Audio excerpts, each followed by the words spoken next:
Thinking about escaping winter and snowbirding in Ecuador? Great idea, but let me warn you, it's not just palm trees and cheap mangoes. There's paperwork, surprises, and the occasional chicken crossing the road. But don't worry, it's all part of the adventure.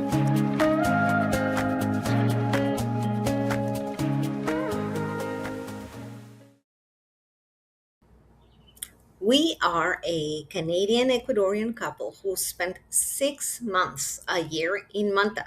We've survived renting, buying, immigration, service dog travel, and more bureaucracy than any human should even face. And now we are sharing everything we've learned so you don't have to learn it the hard Let's get way. This out of the way. Ecuador is not just dirt roads and poverty. I'm from Quito, a full metropolis with highways, malls, restaurants that could compete anywhere in the world. Yes, we have rural areas and indigenous markets, and they are beautiful. But Ecuador is a choose your own adventure country, and snowbirds love options. Here's the thing, your cost of living depends on how you want to live. Want a simple and cheap life? Easy. Want comfort and convenience? Also easy. Want both?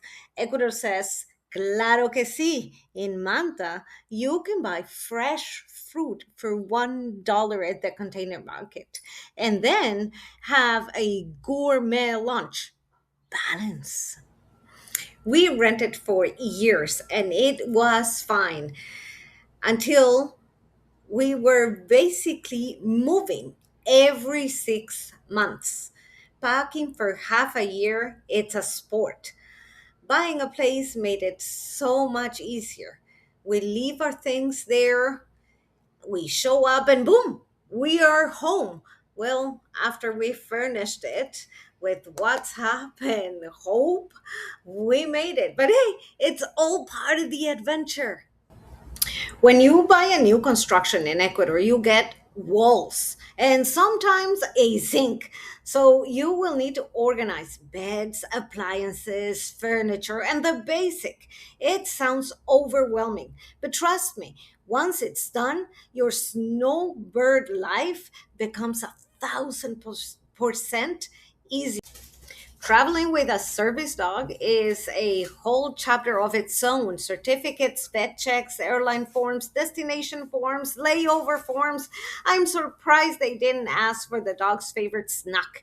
But we have done it many times and we'll walk you through it. Because, yes, counting days in Ecuador is like doing math homework. You think you got it right and you probably don't. Rules change constantly. That is why we're getting a permanent residency and eventually a citizenship for my husband. Less stress, more beach. Residency paperwork starts in Canada. You need translations, notarizations, government seals and signatures, apostilles.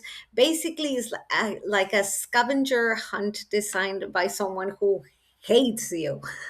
But we survived it, and we'll show you how to survive it too. If you are thinking about snowbirding in Ecuador, renting, buying, traveling with pets, navigating immigration, or just figuring out where to get good coffee, we've been through it and we are here to help. So subscribe, comment, ask questions, join the adventure with us because whatever happens along the way, it's all part of the adventure.